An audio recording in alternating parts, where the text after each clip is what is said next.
Welcome to DigitalK.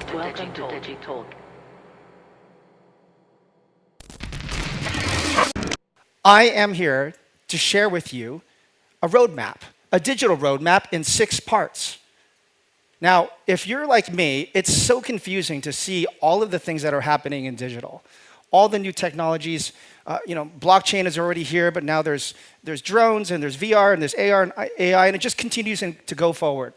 And it's actually really confusing because it's rooted in all things inside of our ecosystem and our society. So what does it actually mean? So what we need is a roadmap. And this made a lot of sense for myself and for my clients in order to figure out where are we and where are we going. So here it is. These are the 6 digital eras. And if you want a copy of this, I just tweeted out the images, so you can find it there.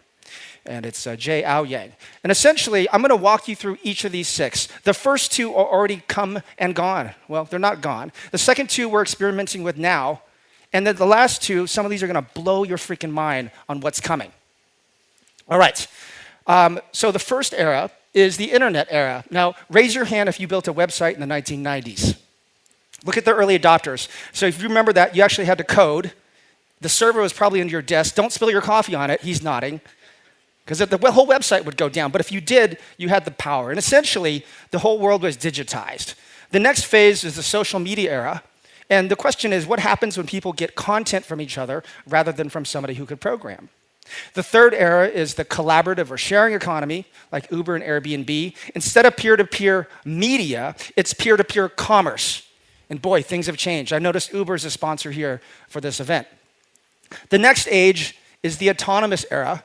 And the question here is, what happens to humans when robots do our jobs? We can talk about that. I'm going to poll you to hear your opinion. Next, this is the news section. Now technology is moving into our minds and our bodies and measuring everything around us. And it begs this very damning question. What does it mean when we turn to technology to be more human? And then the 6th one, this one is going to blow your mind. But essentially, it's becoming very inexpensive for us to go off-world. All right. So let's take a look. The first one, the internet era. Look at this individual. She's publishing on the internet, and everybody can read it. I'll be very brief. Essentially, the world and retail, the physical world has become digitized, and there's already a few clear leaders in this space. We just heard from Zappos, obviously, part of this giant companies. We have Google. We have Amazon. They are really the dominant players in this space. And look at the market cap, the growth. These are billion-dollar companies, and they've basically digitized every part of commerce. I feel that's already come, and we already know this. Oh, one thing I'd add is each layer, it's additive. One doesn't go away, so it gets more complex over time, and the frequency is increasing. So we really need this roadmap because it's going to get really complicated in just about 5 minutes. Next phase is the social media era. How many of you are on Twitter? Okay, few hands. How many are on Viber? Okay, just about everybody. So this is the era where people get content from each other. And this changed marketing, this changed media, this changed communications. We're going to hear some amazing speakers this afternoon, like David Armano, Rebecca Lieb, my colleague, to talk about these changes. Social media penetration continues to grow as we see the internet being adopted, wherever we are. In some countries like UAE, the adoption rate is almost 90% or higher when it comes to social network adoption. So this phase has already come, but there's a lot of questions around ethics. So all of you that are using that content and putting your content online on Facebook and Viber, do you really know where that content is going? When you add a third-party app, where is that information going? We don't really know. And this is a continual question as we continue to populate the world with our information at no cost. All right, now let's dig in. The collaborative economy. We just talked about peer-to-peer media. What about peer-to-peer commerce? I saw this trend about 4 or 5 years ago, and I started to map it out. Now, if you've noticed anything, I like to organize things. Just don't look at my closet, it's a real disaster. But essentially, I actually built out this map of all the peer-to-peer commerce players around the globe. Each little hex represents a different industry, from retail to healthcare to insurance to mobility. All of these are peer-to-peer models where people are getting the physical world from each other rather than from a centralized institution. Now, we need to be careful. Let's talk about this. This is called digital feudalism. Now, you may be wondering, why is Jeremiah talking about this? He is from Silicon Valley, where a lot of these companies own a lot of this stuff. But it's important that you hear this message, because if you're not building the software, or you don't own the data, you're in a very precarious position. And history has shown us, era after era, that if you don't own it, you are in serious trouble. So here's what feudalism looks like. On the left is the Middle Ages. On the right is today, modern age. In the past, there were kings, and the kings would fund and anoint different lords in order to create their castles. Today's digital kings are the investors, or VCs. They have the power. Notice it's a small group at the top. The next one is the lords. They own the manors, and today's version is the entrepreneurs. They own the startups. They own the tech companies. I know many of these folks in Silicon Valley. They're my friends, and they run these companies, these massive global companies. Now, if you can't identify with those first two, then chances are you are a serf. This means that you are helping everybody else. And notice this pyramid. You can see somebody, look at all the cameras going up. This is really, so it's hitting a nerve, right? This is reality. Now, let's modify this triangle slightly. Here's what I think it actually looks like. So I encourage you, this is a message of innovation, and our prior two speakers really set the tone for this. You guys got to build your own software. You got to build your own platforms and marketplaces. Let's take a look at the next era, the autonomous world era. And this is when robots and AI and chatbots start to do the jobs for us. You can see instead of humans on the apex of the triangles, on the right-hand side, you see a self-driving car. On the left-hand side, you see a drone, which I saw flying around Sofia yesterday. And then at the top is this all-seeing eye, this artificial intelligence that's capturing all of our data and analyzing it. Last week, I visited Cruise in San Francisco. It's a fleet of self-driving cars. By the way, self-driving cars are old in Silicon Valley. It is normal to see. I see them daily. It's not a big deal. It's already coming. It's already here. Humans are required to be behind the steering wheel for now as a safety precaution, but we see them constantly. It is a normal thing. And so that will be rolled out globally. And that changes everything. It changes everything. I did a TED Talk on what does this look like, but when these cars connect to our search engine results and our social networks, they start to understand our preferences. And when you get into the car, you might have a very special experience. You might have an experience where it'll know the mood you're in and it'll play the music. It might look at your search results and take you to a restaurant that you didn't know you're gonna love. It'll take you on a date. And it might pick up your groceries because it's gonna connect to your smart fridge because it knows that you're out of milk. It'll start to generate revenue for it if you own this car. When you're at work, the car is taking other people to work, and at night, it's upgrading itself with maintenance. And it continues to generate money. And at the highest form, these vehicles, if they're being used at 90% capacity, will know that it needs to purchase another vehicle. It's actually reproducing like a living creature. So that's the vision that I have, this autonomous world. We're creating another species. I interviewed Coca-Cola here in Bulgaria for a research report, and I learned how they were using chatbots on Viber. And this was called Red, and it knew many dialects here in Bulgaria and would communicate with the users. And it even allowed for the users to take photos of Cokes and get a free product. There was a 30% conversion rate, which is incredibly high. So congratulations to Coke Bulgaria for using AI to connect to customers 24/7, always on, and a really responsive UI. That's a brilliant way to do these things. I visited the Amazon Go store. Has anybody been to one of those?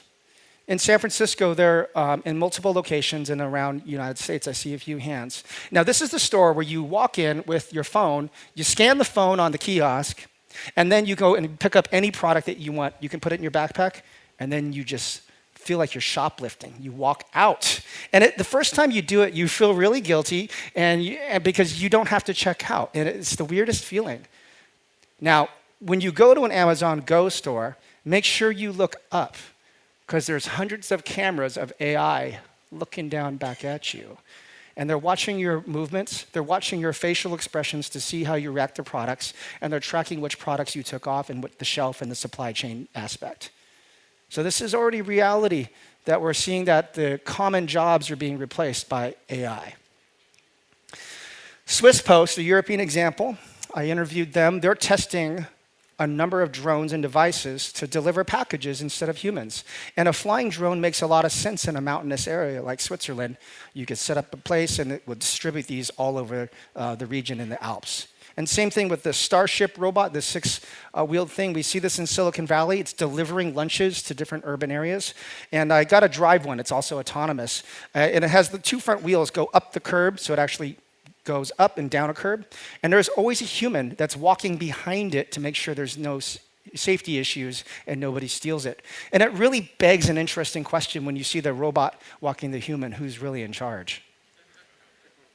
Now, I want to poll you all. We just talked about the autonomous era. Please raise your hand if you brought your hand.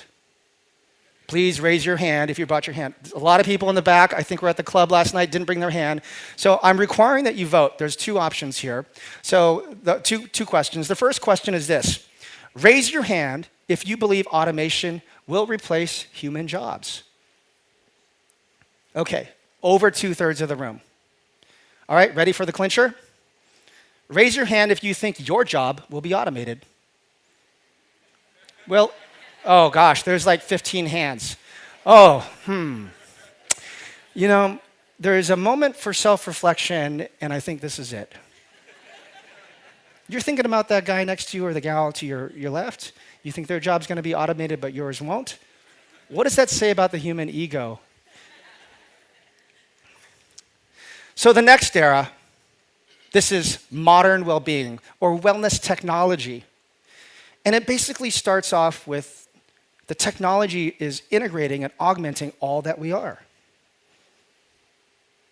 This Vitruvian person, this is us, this is we, these are humans. The natural state of who we are in balance. But now we're seeing that a ring of technologies is integrating with us, from AR to chatbots to phones. It's part of us now. I bet you can't be away from your phone for more than an hour. And we've noticed that it's in 4 different categories. And again, I love to organize things, so here's another example of that. Each era, I organize it into market segments. Mind, body, community. By the way, the people that live the longest, studies show, are the ones that have loved ones around them. We know this, right? It's not which diet or fitness regimen you're doing only. It's being connected to those that you love and love you. And next is the physical space around us, office space, this conference room, your home. Is it well? And technology is helping these things. And essentially, we've mapped this out, and this is 100 startups that we're seeing. Most of them are in Europe or Silicon Valley. And I'm tracking 400 to 500 startups. They've been funded $2 billion. There's already 5 unicorns already.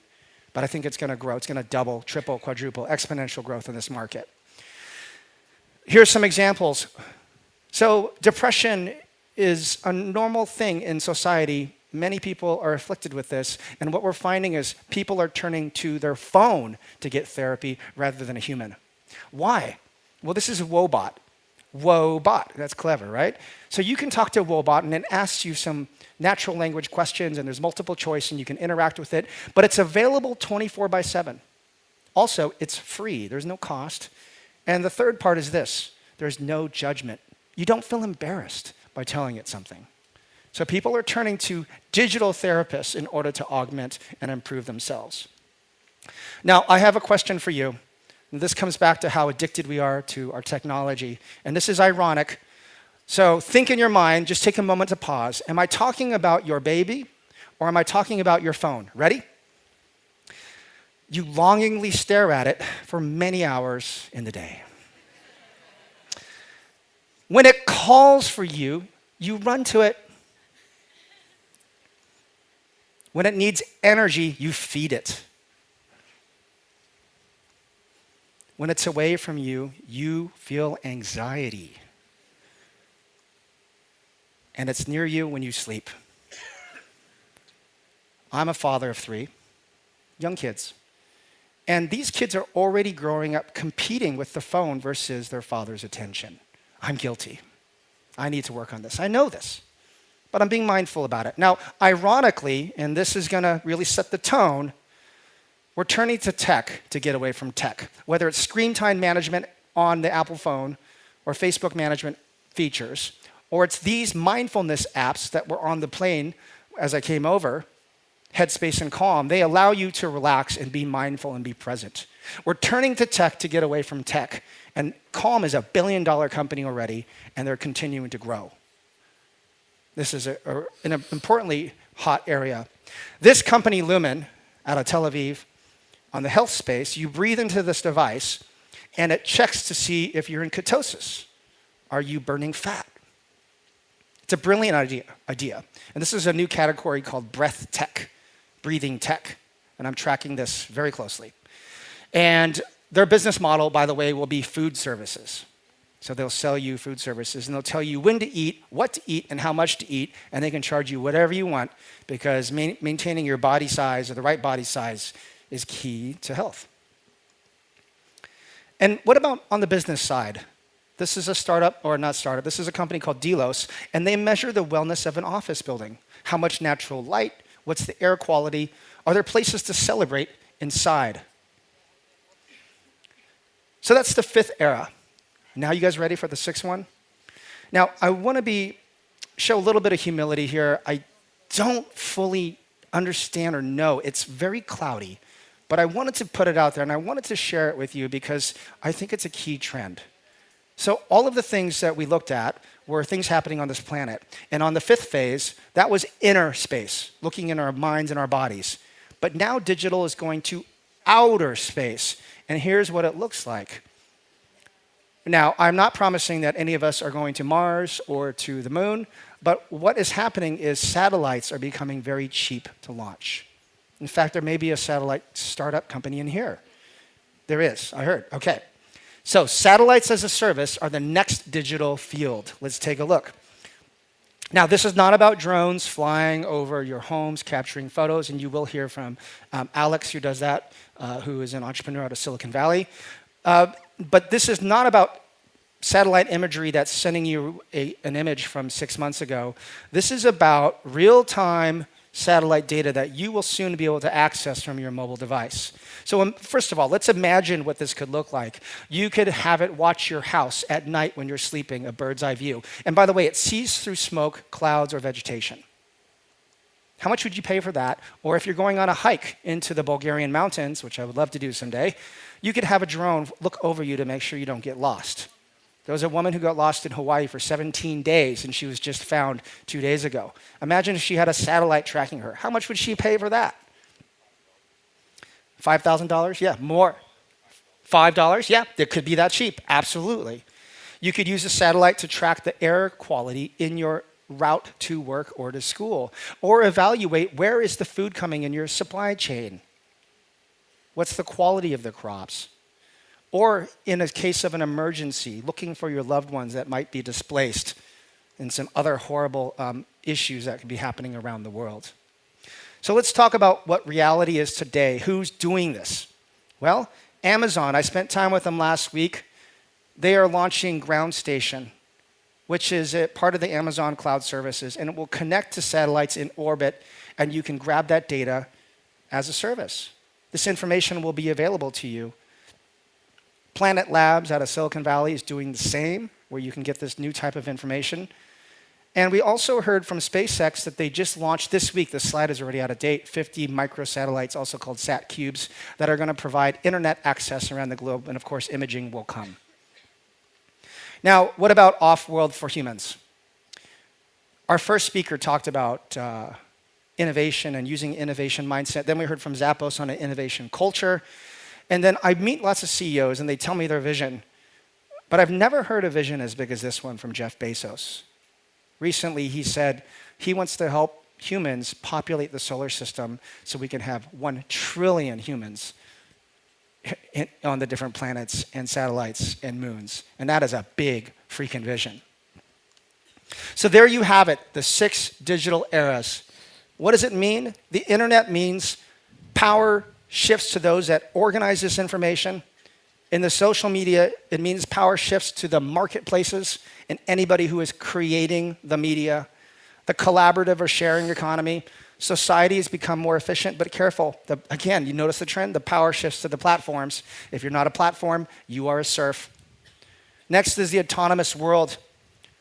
We will have more resources than ever before. We need it. We have almost 8 billion people on the planet, but we're going to be questioning what does it mean to be human, which segues nicely into the next trend, modern well-being. It means that we're actually going to integrate with machines, and we will not be able to tell the difference between a human and a machine in just a few decades. We are one and the same like a cyborg. And then off-planet, yes, some humans will be living off-planet in just a few decades, but we'll start with satellites as a service, and it means that everyone in this room will now have God view. So some final takeaways. I know I gave a lot to you. The first two phases, the internet phases, those have come and they created significant commerce impacts in media, but the next phase is this collaborative economy and the autonomous world, and it's going to move faster. And they overlay, prepare for inner space, that is the next set of tech around our minds and bodies, and then we will shift to outer space, starting with satellites as a service. You need to innovate. And the key definition of innovation, by the way, this is important. I interviewed 46 innovation leaders. Innovation is doing something new that solves customer needs, but it's in conflict with your current business. Doing something new solves customer needs, but it's in conflict with your current business. Use this as your roadmap for your career and for your company.